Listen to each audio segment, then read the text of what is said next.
Hello and welcome to the Highway to Health show. My guest for this episode is an exercise physiologist who's also a podcaster. He believes that movement is a lifestyle, not just an activity, because movement is part of what makes life complete. His name is Ben Reuter, and he's the founder of Moving to Live and Fit Life Pittsburgh. In this episode, Ben and I talk a lot about the role that movement plays in our health and well-being, the challenges of modern and sedentary life, and how to overcome them and stay active. Now, before we go into today's episode, let me just quickly remind you about Optimize with Brian Johnson.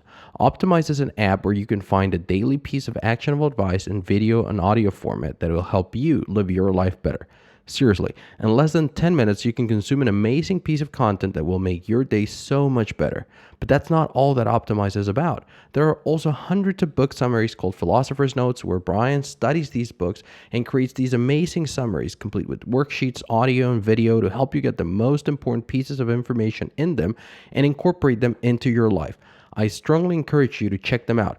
Use the link dre.show/optimize and get 3 free book summaries.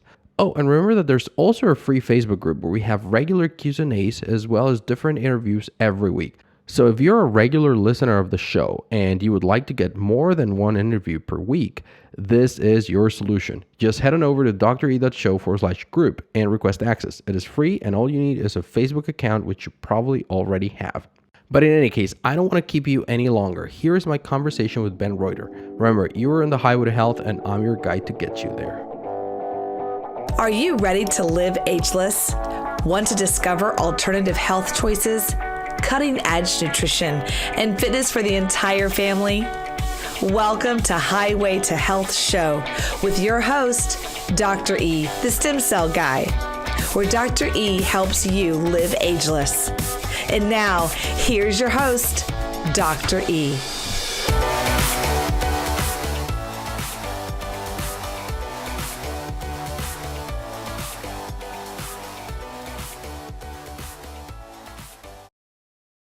Sitting with me today is Ben Reuter, and he's an exercise physiologist.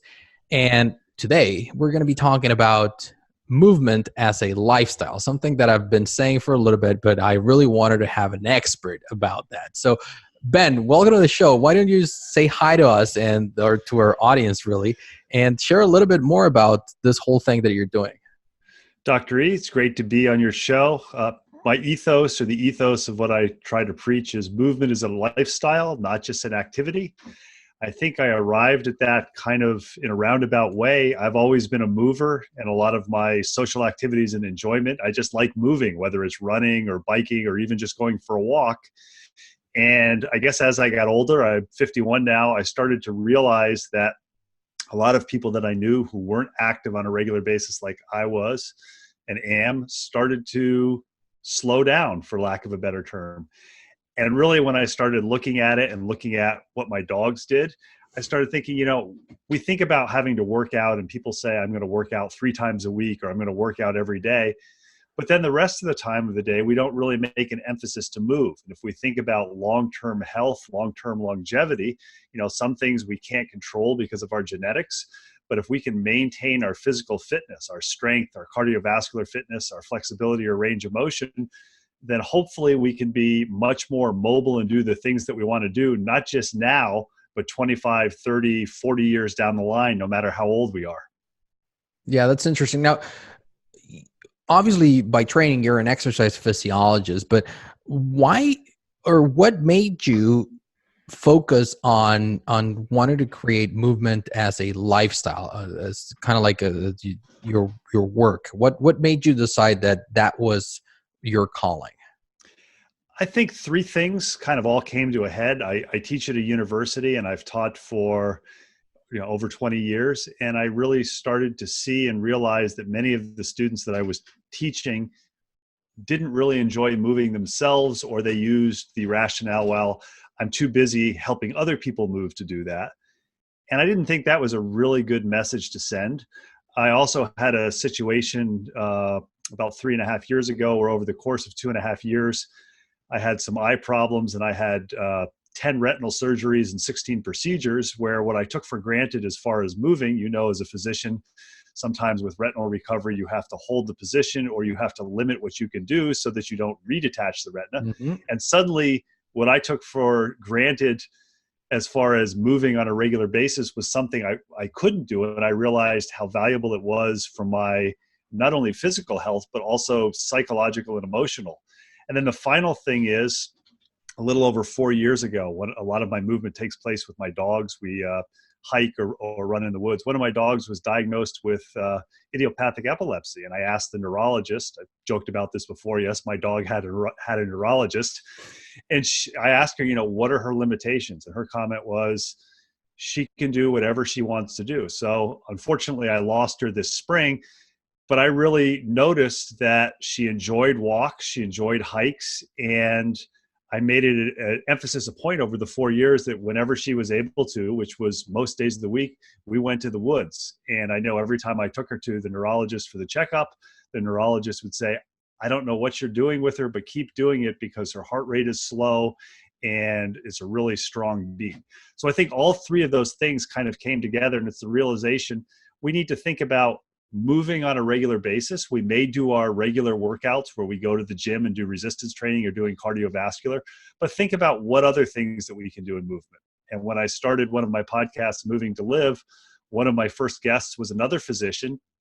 And as a physician, your schedule is incredibly busy and you have to rationalize everything that you do if it takes away from treating patients or spending time with your friends, family, and loved ones. And his first comment was, well, I only do it on the weekends because I see patients during the week. And I said, fine. And he said, well, can I do the podcast interview while I'm walking? Because I don't like to talk on the phone if I'm not moving. I said, not a problem at all. And I think he was kind of looking for a way to get out of it or see if I was for real. And he said, well, can I walk my dog while we do the interview? And I said, absolutely. So he walked for 14,000 steps. We talked for about an hour and 20 minutes. And periodically throughout the interview, you got to hear Bucky stop, sniff, bark at other dogs.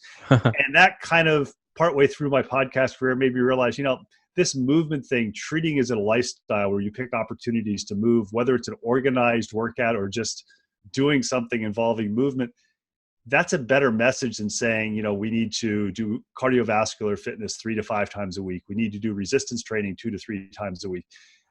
We know just from the statistics and the studies that are out there that most Americans, I know you're in Spain now, and I know it's a little bit better in Europe, but most Americans don't move on a regular basis. They don't meet the basic recommendations of 10,000 steps per day. So yes, those are great goals, but let's just start looking at, rather than saying you have to hit this goal, say, look, just move as much as possible, make it a lifestyle, and let's see what happens from there. Because something important that you just mentioned is, okay, so there's a recommendation to do 10,000 steps. Some days I wake up early and I go for a run, and I run and I see my watch and it's 18,000 steps or 20,000 steps. So that doesn't necessarily mean also that I'm done for the day and that I can just go sit down for the rest of the day, correct? That's correct. And I mean, I think the thing that so many people, especially if they're involved in a relatively sedentary job, they say, oh, well, I've got my 10,000 steps in. I've taken a class, or I've walked on the treadmill, or I've walked my dog, or I've gone for a run. And yet I know that when I talk to people who use some sort of step tracker, nurses and doctors who work in hospitals, like, well, how many steps do you take? And it's not unusual for them to say 40,000, 45,000, 50,000. And on the one hand, I'm not saying everybody should walk 50,000 steps a day. Ideally, I'd like people to do that, as much as possible. But if people can just be more aware of when do they move, Yeah. Do they park as close as they can to the grocery store entry? Do they, when they go and they fly, do they step on the human escalators that move you along the concourses, or take the time to walk? When you come where there's the option between the elevator and steps, obviously, if you have to climb to the 100th floor and you've got a business meeting, it probably isn't realistic to climb all 100 steps and get off the elevator dripping in sweat with your tie askew. But you can maybe walk down after the interview, and maybe you can walk 5 or 6 flights before the meeting. And I think not only are you getting the movement in, but we all know that increased blood flow is going to help the neurons work better, and you're probably going to find yourself much more alert and much more focused in the meeting that's going to occur. That's exactly the point that I want to get to, or that I wanted to get to. I just had a conversation with a lady who used to be a physical education teacher, and I asked her, and I said, "Why do you think that schools are not just not emphasizing PE, but they're kind of like actively getting rid of it?" And she said, "Well, it's because of money, and the schools, and they're pushed for academic performance and all these things, and so they think that having kids taking classes for longer, or science and math and whatnot, it's going to improve those things." And I said, yeah, but the research is unequivocal that if you're taking frequent breaks and you're doing some sort of physical activity, then you're going to perform better in all those things. They're going to do better in math. They're going to do better in science. They're going to answer the tests better. They're going to do all these different things better. The Jim Quick has this saying that he says that the brain that moves grooves. So in order for you to get those grooves in your brain, you actually need to move, and that's kind of like one of the things that we keep forgetting. Is this something as well that you've seen in your experience? And we're pretty sure you have.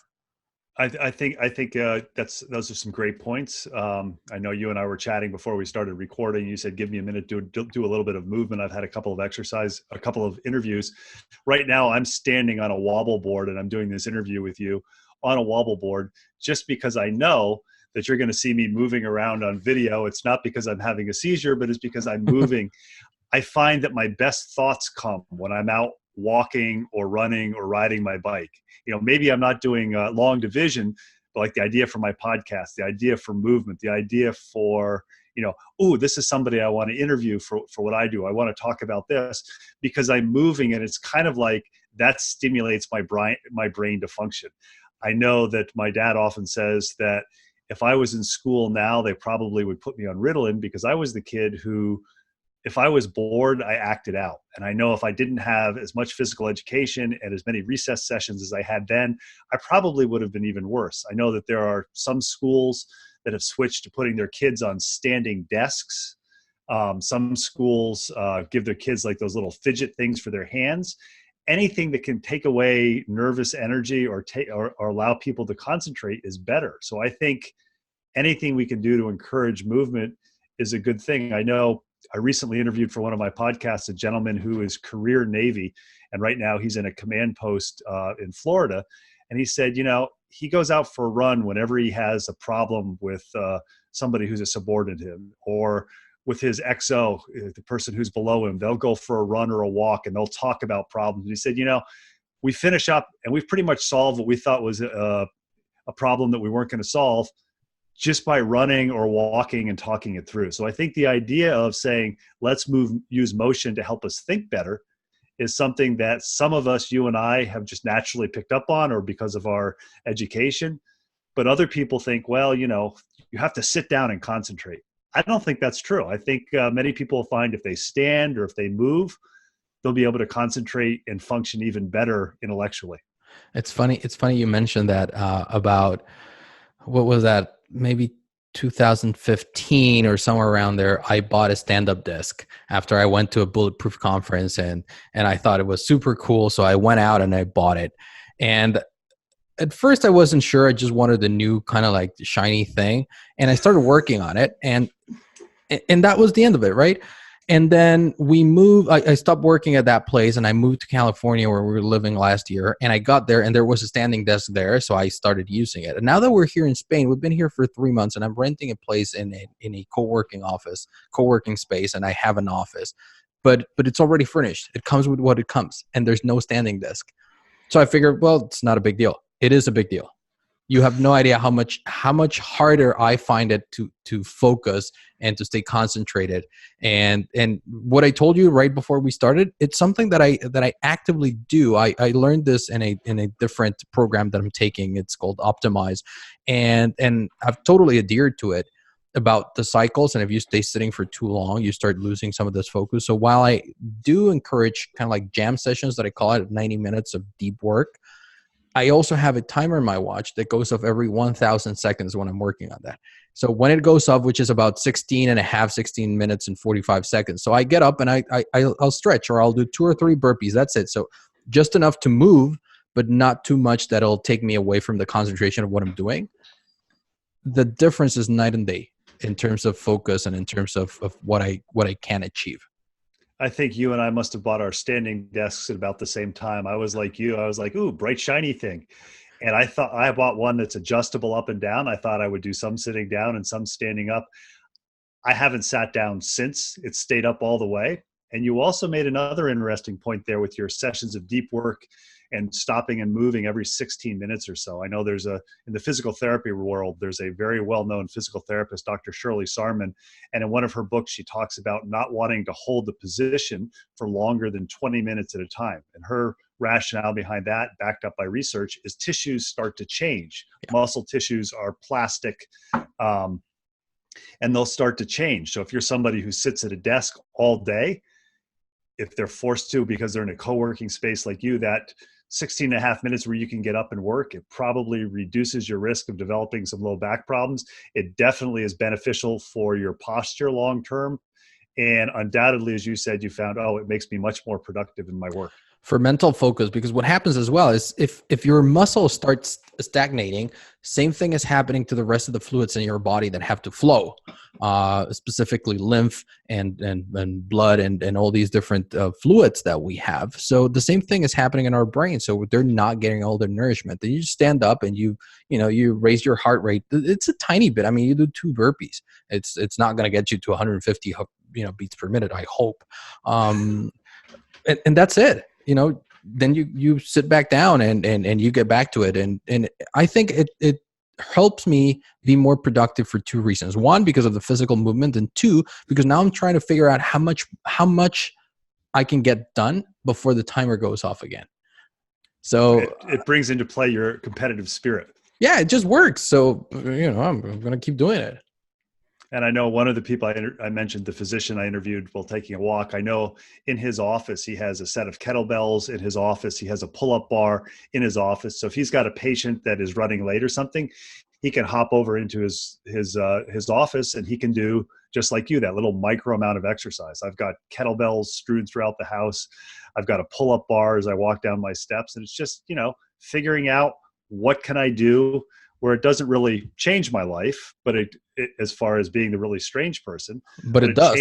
It does. And I'm also the person, I'll admit, who has gymnastic rings hanging in my living room. That's good. I don't think I'll be able to talk my wife into that one, but we'll see. She does put up with a lot of my weird stuff. So, I mean, we'll see where we end up. Now, tell me, how did you get started with moving to live? You mentioned that idea came while you were running, but what's the purpose behind it? The impetus behind it, I'm a longtime podcast listener, and I noticed probably in 2015 or so, about the time I got the standing desk. And I'm just going to classify them as movement podcasts, everything from what you do to somebody who's a personal trainer. At the end of the day, all of us who are in this field, if we could get our patients or clients to move more or move better, in other words, make them more efficient, or if they have pain and you're working with them as a medical professional, if they can move better without pain, that's what we're trying to do. And yet there's so much silo knowledge. The doctors talk to the doctors, the physical therapists talk to the physical therapists, the mind, body, yoga, Pilates people talk to them, never recognizing that there may be something that Dr. E says when he's talking to another physician that, that would work with my yoga clients, or that would work with my yoga patients. And I was listening to a podcast where there was a biomechanist, Stuart McGill, who's recently retired, but very well written in the area of low back rehabilitation. And he said something that really stuck with me and sent me home to buy the equipment for podcasting and starting Moving to Live and Movement as a Lifestyle. He said, some of the people doing the best stuff you never hear about because they don't worry about their social media presence. They just do what they do. So when I started doing this, I suddenly learned that there are these little pockets of people, or these people that are in these silos, who really are doing great movement things that a lot of other people in the movement field, maybe not their specialty, have never heard of. I learned, for example, in the Pittsburgh area, one of the top 1 or 2 kettlebell trainers in the world lives in Pittsburgh. Nobody in Pittsburgh knows about him because he's traveling all over the world. I had the opportunity to interview a gentleman in Australia who's a sleep researcher who talked about how sleep was really important and how for him movement for as you and I talked, for mental aspects was so important. And it quickly made me realize that maybe it's because I couldn't exercise as much as I wanted for the time when I was battling the eye problems, or maybe it's because I'm getting older and see light at the end of the tunnel, that I started to realize it's like, the thing that has benefited me the most and people that I still remain close to is movement and staying active. My dad's 80 something. He still rides his bike on a regular basis. I talked to him today. He said, yeah, I think I rode my bike 10 or 12 miles today going back and forth. And I can see how that helps him stay active. So I think it kind of became, I'm smart enough to realize I don't know everything, but I'm also smart enough to realize that there's all kinds of people doing really neat things related to movement who would love to talk about it, but maybe they don't know how to get outside of their silo because they're concentrating on working with their patients or their clients. And if I can talk to them for, 40, 50 minutes and give them the opportunity to talk about what they do, then at the end of the day, if it helps one or two people move more or move better, I think it's going to enhance their quality of life.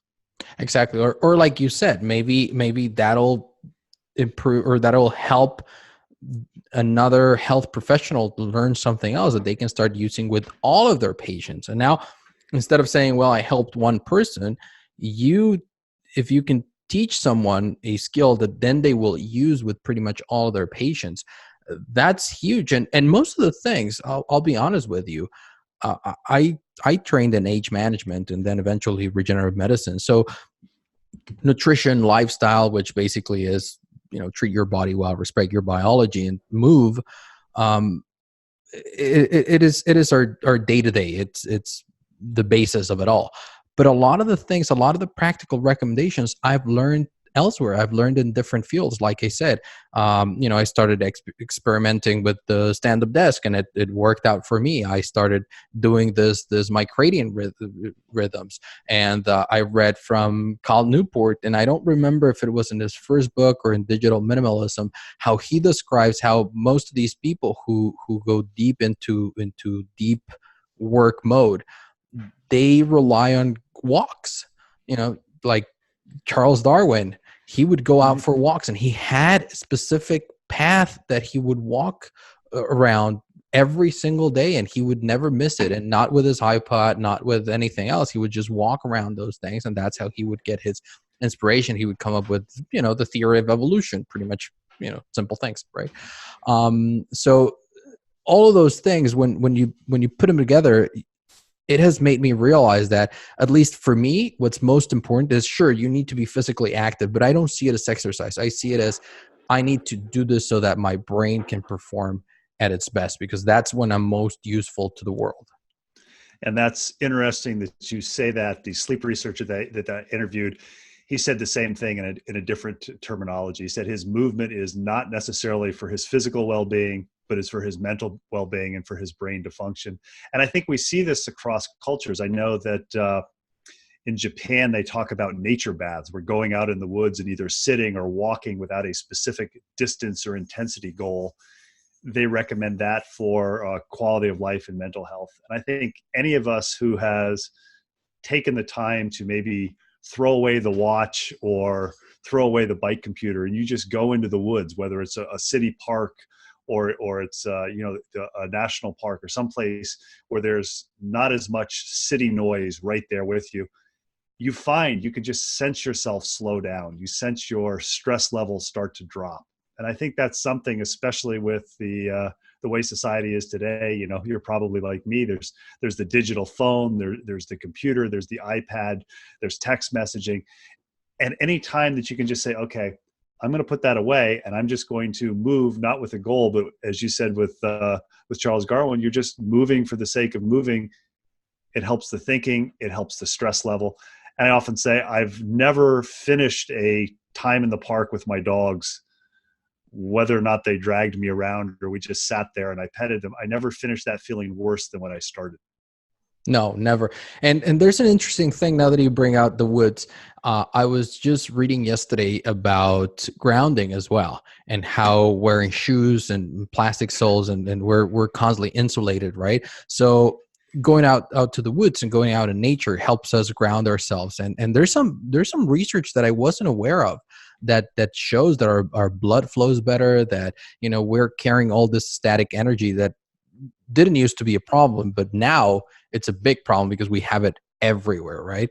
And so that's a twofold benefit. You can ground yourself and you get some physical movement, which I think is unbeatable. I don't remember where it is, but in the last couple of days, I also read a blog post on grounding. And I know there's another theory out there, idea out there. This was taught to me by Don Moxley, who recommended the book. I have the book. I don't remember the title. I haven't started it, but there's something along the same lines with the grounding and the nature baths of being near large bodies of water. So he moved to Florida, and his comment was, my one non-negotiable with my wife, and she didn't complain, was, I want to live near the water. Yeah, well, that's the kind of like the easiest or most effective way of grounding yourself is just to go for a swim in the ocean, because the salt water conducts all this electricity and you can release all your static energy. And the thing is, we don't realize most of these things that we're constantly doing, but when you stop and you think about them and you realize, like, oh my God, yeah, I'm totally insulated, because I'm always wearing shoes and they've got the rubber soles, and you're never releasing this static energy. So it is affecting us.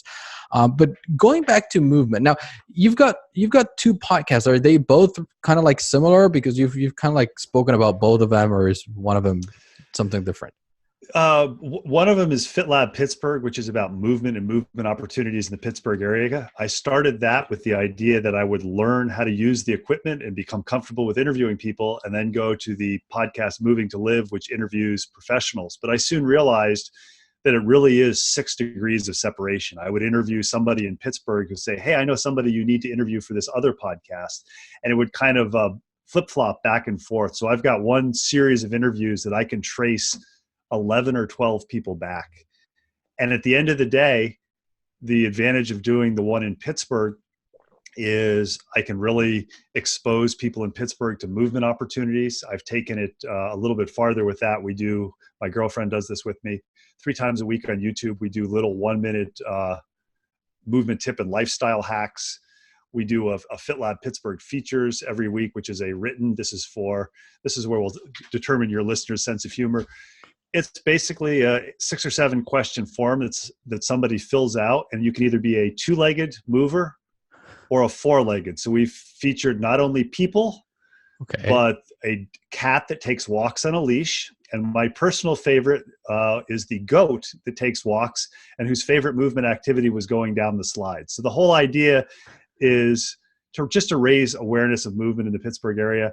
And then Moving to Live is more along the lines which you and I were chatting about a few minutes ago, interviewing other professionals and giving people in the movement field an opportunity to see in different knowledge silos, both for what somebody does professionally, but even as importantly, what their story is. You see the accomplished physician or the accomplished physical therapist or personal trainer, and you think, wow, I could never be like that. And you may never realize that, this physician may be fighting an autoimmune disease, or the physical therapist may be a recovering alcoholic. And when you can actually personify what the person's message is, it's like, oh, perfect example for that is with all my eye surgeries, I just lucked out that my eye surgeon he's from Belgium, and he's a huge cyclist. And I think it really helped with my treatment with him is he knew how important cycling and running was to me. So he would do one of the procedures and he would say, now you can ride your bike on the road, but I don't want you to go off-road. So he understood how important these things were to me. And I think with Moving to Live, being able to tell the professional's story, so maybe another professional realizes, wow, they didn't get there overnight, or somebody who's listening who maybe is just an amateur movement aficionado or somebody who just wants to learn more, they can say, oh, that's what a physical therapist does. That's why the cost when I go to see the physical therapist is so high. It's not somebody who just took a couple classes and they were suddenly an expert. Or that's why it's important to go see a physical therapist instead of just consulting with Dr. Google and figuring out what's the first piece of advice that comes out, right? I forget what it is. My understanding is most of you who go through medical school, when you have your infectious disease class, you're convinced with every disease you cover that you have that disease. Yep, exactly. I mean, there are so many things along the going through medical school that, you know. But before we move on from movement, that kind of stumped me there.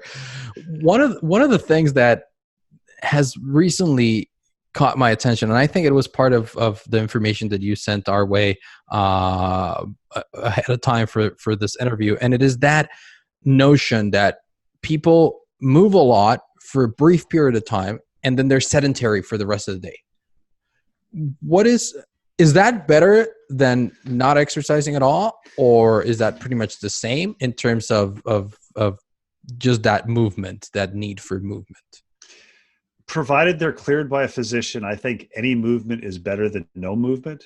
And again, especially as we age, we want to have that physician's clearance. But one of the things that I've become very aware of, I suspect just from talking to you, you're probably like me, you're somewhat of a gadget geek. So I picked up one of the Oura rings, and it's basically a sleep tracker, but it also tells me the times that I'm sedentary throughout the day.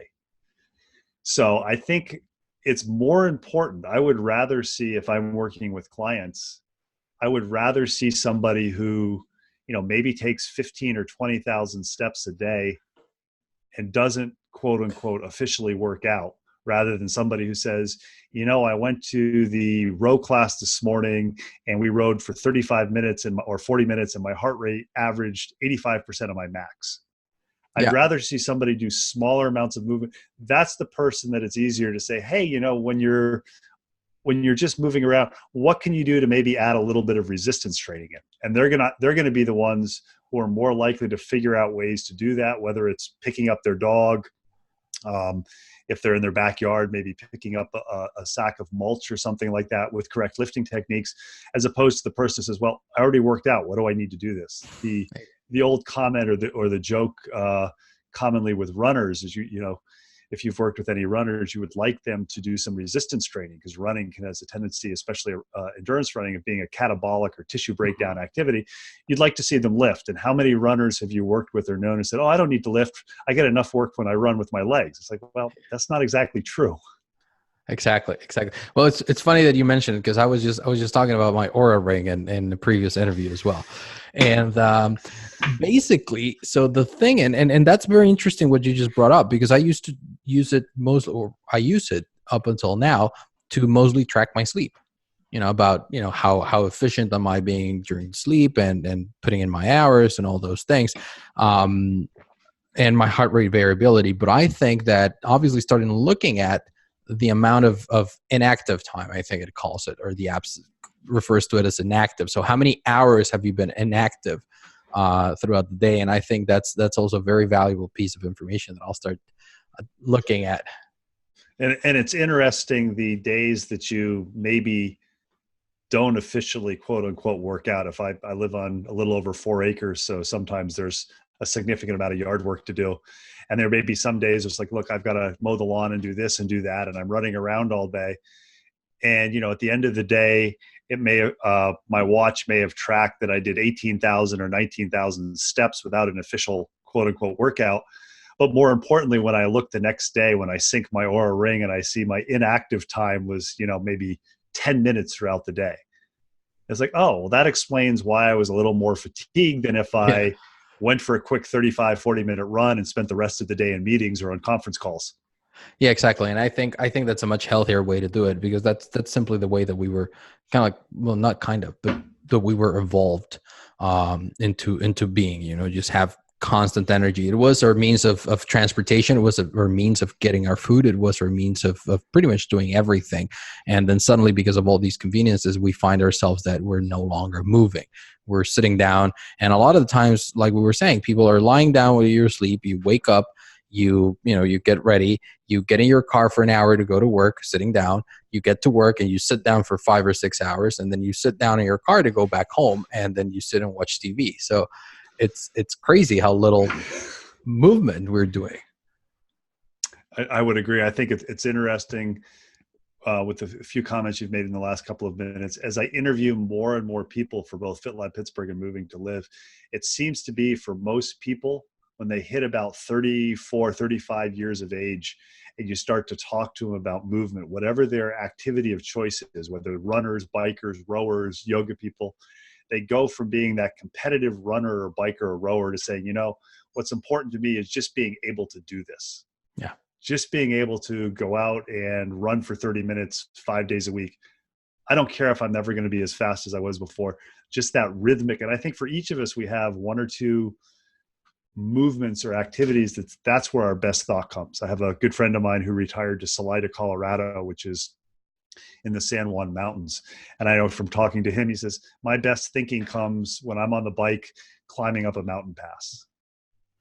So I think just that regular movement and figuring out what is it that allows you to really focus on other things, on maybe not thinking at all, just being, and you finish and it's like, oh, wow, that didn't even feel like a workout, because it wasn't a workout. It was movement.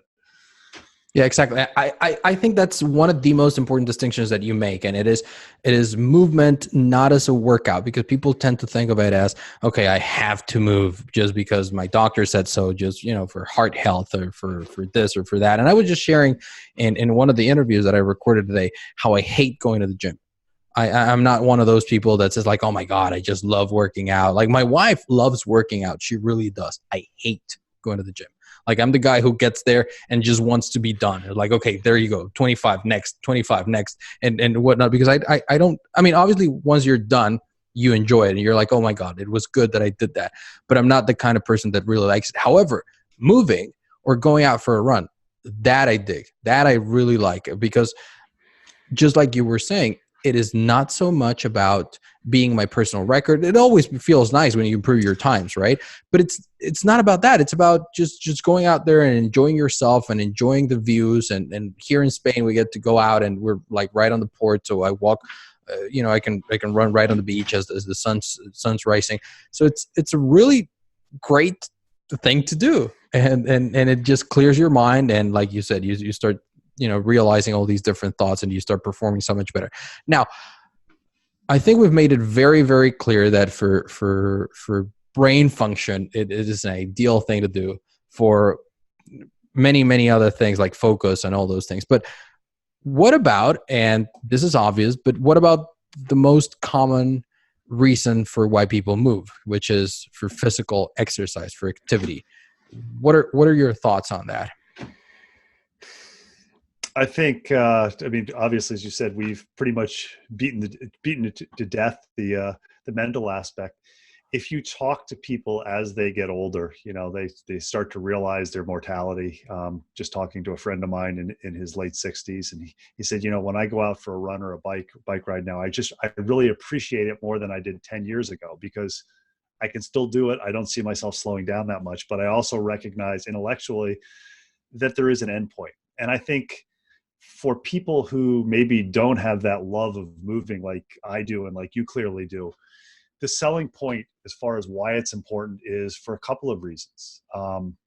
Again, I hate to name drop, but I interviewed Tricia Montgomery, who has Canine Fit Club, which is in the United States, it's a franchise it's a gym facility for people to work out with their dogs, because you may not like to work out at the gym, but if you go and it helps make your dog healthier, or if you're somebody who doesn't like to exercise, but you recognize how important it is to set your children up or your life partner up with good, healthy habits, you may go and do something with them.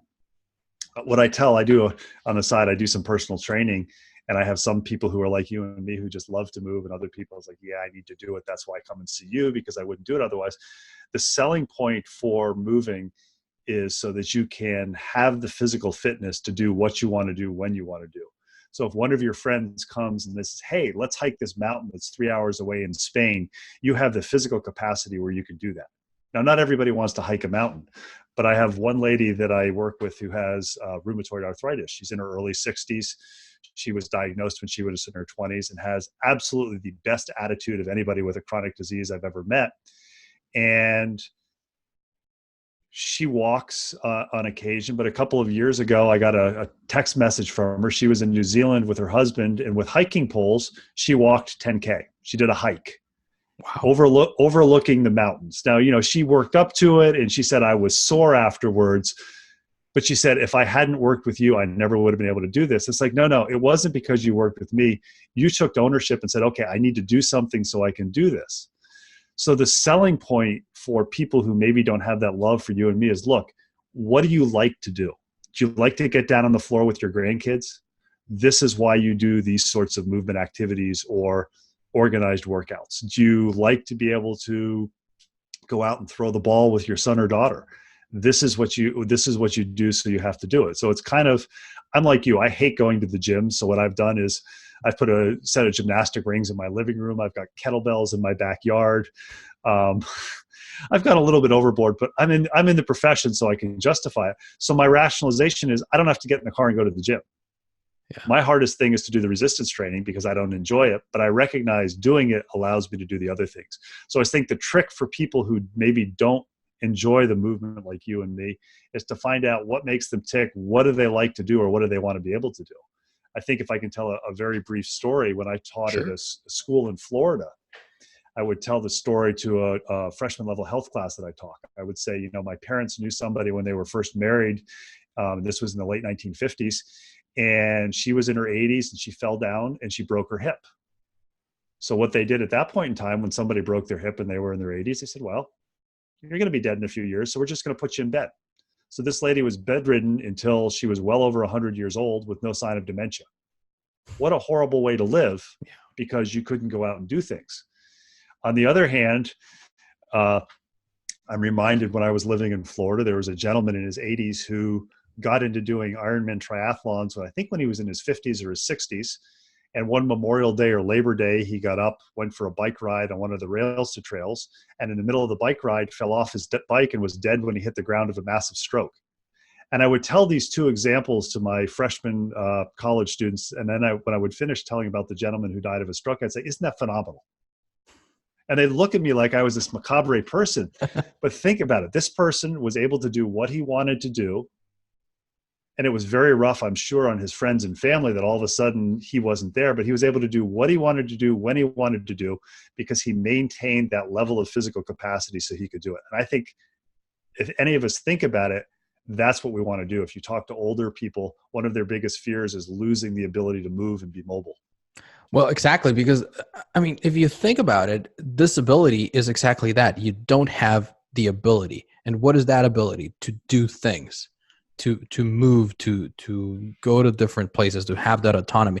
And it's funny that you brought that up, because one of my mentors when I was doing age management medicine, that was exactly what he used to say. He said, listen, nobody wants to live to 120 if they're not having a good time, if they're not enjoying themselves, if they're not healthy. Like if you find somebody with a chronic disorder who is in pain, who cannot move, who is bedridden at age 85, and you tell him, would you like to live another 25 years? He's going to say, hell no.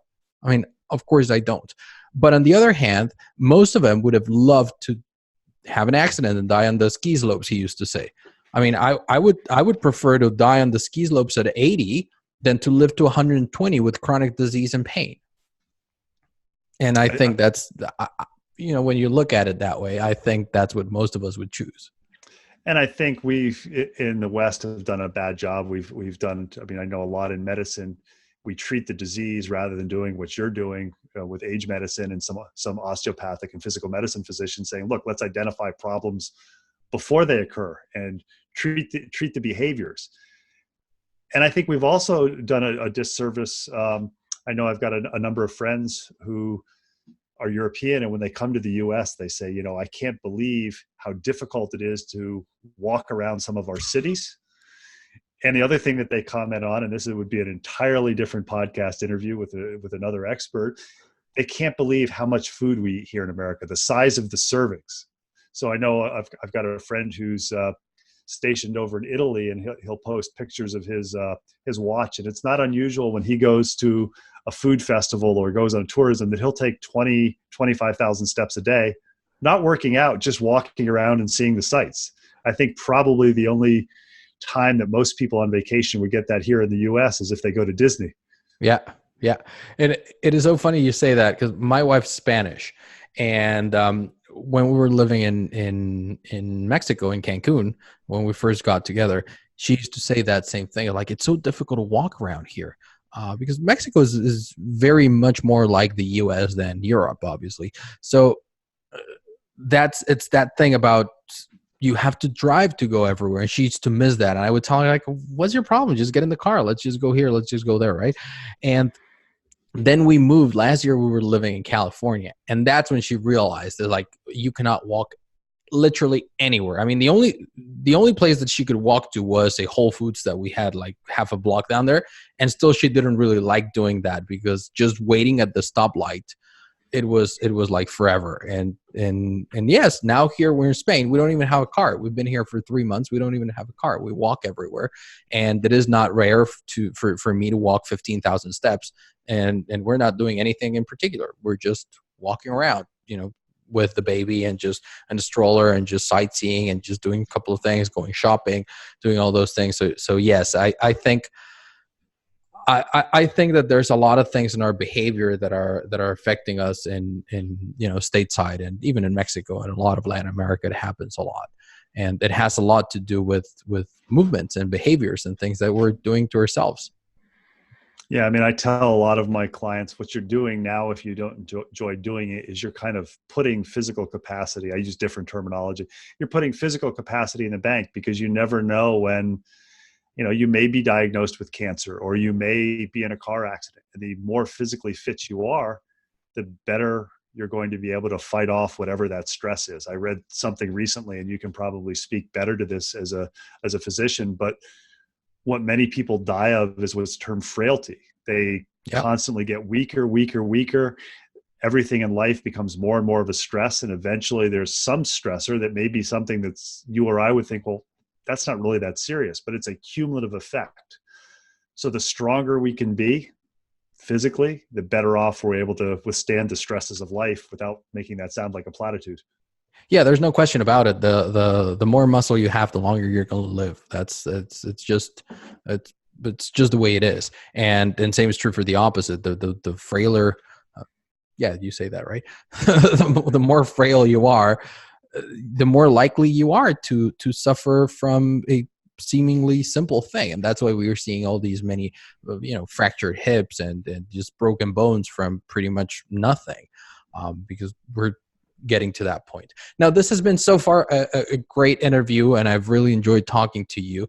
Like you said, I think we have a lot of commonalities.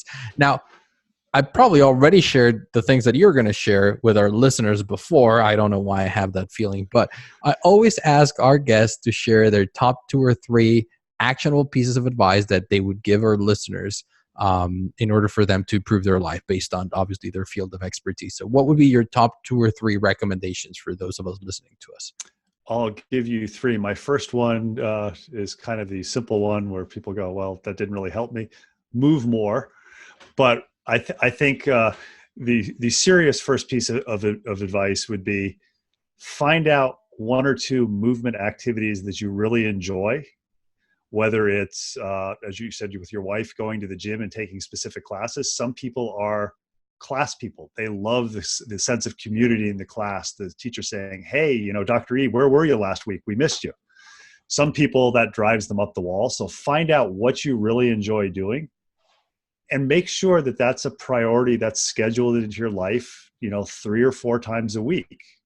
My second piece of serious advice would be, for any of us of whatever age, figure out a way to add some sort of resistance training into your life. Because again, this is adding to physical capacity as you age. And people often say, well, I don't want to go to the gym. You can buy a suspension trainer. And then people say, well, I don't know how to use that.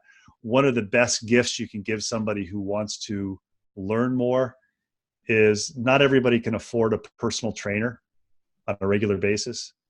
But you can go to a personal trainer for 2 or 3 sessions, 2 or 3 times a year, to get feedback on your exercise technique, to get a program designed for that 3 or 4 month period, and then come back 6 months later or 3 or 4 months later for another few sessions to get feedback and to build up on that. The advantage of that is you've got a professional who's looking and saying, this has changed, this is getting better. These are some tips, these are some things that would add in. And it doesn't require as much money as you think. We talked a little bit about technology, and a lot of people say, well, my insurance doesn't pay for that. Bartering always works. And sometimes you have to think, what's the value if I'm paying $60 for an hour session with a personal trainer once every 3 months? Break that down to per day cost and break down how much it would cost if you can't go to work because of an injury or illness, or you're bedridden because something happened. So I think the three pieces are move more, figure out what movement or movement activities you like, whether it's alone or with other people, try to do that as often as possible. And then the third one would be figure out a way to 2 times a week or at least once a week to add some sort of resistance training. And I should add that for some people, the resistance training may be moving heavy boulders around their garden. I've got a friend of mine who, he does quite a bit of work moving bags of mulch and wheelbarrows and things like that around the 3 acres that he's landscaping. That's resistance training, even though he's not going to the gym. Yeah, exactly. You're lifting heavy things. I think those are great pieces of advice. And so thank you so much for that. Before we say goodbye, I do want to acknowledge you and recognize the kind of work that you're doing.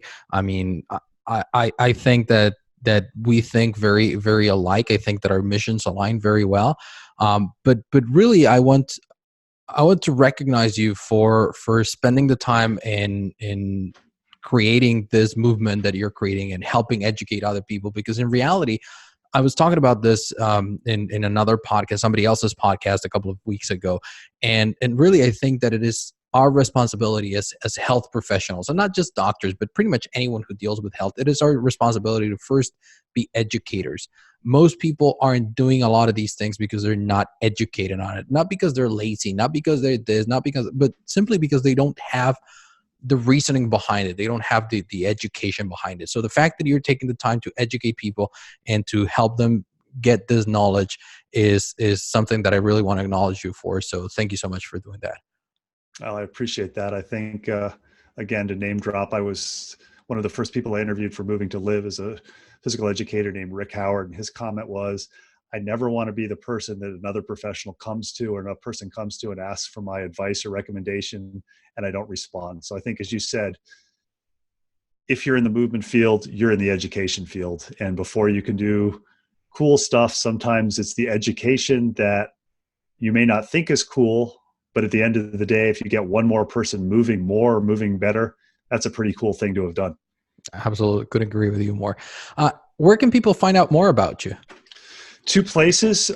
We do 2 podcasts, as I said, Fitness Lab Pittsburgh and Moving to Live. But the easiest way to find all of the links, if they go to FitLab PGH on Instagram, they'll be able to link to our YouTube channel that has movement tips and lifestyle hacks. They'll be able to link to our podcast. There'll also be a link to our Moving to Live podcast. So we've got podcasts, movement tips and lifestyle hacks. And I would say for FitLab Pittsburgh, we also do the FitLab Pittsburgh features, where we feature a 2-legged or 4-legged mover in the Pittsburgh area. And I will warn you that our videos are very heavy on Labradors because, as you and I mentioned with the thinking and the moving, a lot of my thoughts for movement tips come when I'm jogging in the woods with my Labradors. There you go. I think that's great. One final question now for real before we say goodbye. Did you have a good time on the Highway to Health? I had a great time. I'm always happy to talk about movement, especially with somebody who's doing work like you're doing. Perfect. Well, that's what I like to hear. For everyone else tuning in, remember that every link, every resource that we spoke about, we're going to make sure to link that below. If you're watching this as a YouTube video, you're going to see that below in the description. If you're listening to this as a podcast, just scroll in your podcast app, scroll to the episode, and you'll find all the links there in the description. You'll find the links to the show notes. We'll have a transcript there. We'll have everything there for you to go and follow Ben and learn more about what we're doing. And if you have any questions about it, make sure to send them our way. I'll make sure to forward those that are for Ben. I'll forward them to him, and then maybe we can have him back, or maybe we can do a Facebook Live in our private group. But this has been a great episode. Thank you, everyone, for tuning in. I look forward to seeing you here next week. Thank you for listening to Dr. E's Highway to Health show, helping you learn the science of living ageless. Did you enjoy the show? Please like, share, and subscribe where you listen to podcasts. Dr. E wants to hear from you. Go to dre.show. Again, that's dre.show. Until next time, this is Dr. E's Highway to Health, helping you live ageless. So what did you think of that episode? I was very surprised to find out how much Ben and I are in agreement about health and mobility in general. I hope you have found this information useful and have made the decision to start adopting some of the strategies that we spoke about. Before we go, remember to please take a moment and leave us a rating and a review. The easiest way to do it is by going over to dre.show/rate, or just click on the link in this episode's description. Once again, I hope you enjoyed this episode. You've been listening to Ben Reuter and Dr. E talk about movement as a lifestyle. Thank you for tuning in. I'll see you here next week. And remember, you are on the highway to health, and I'm your guide to get you there.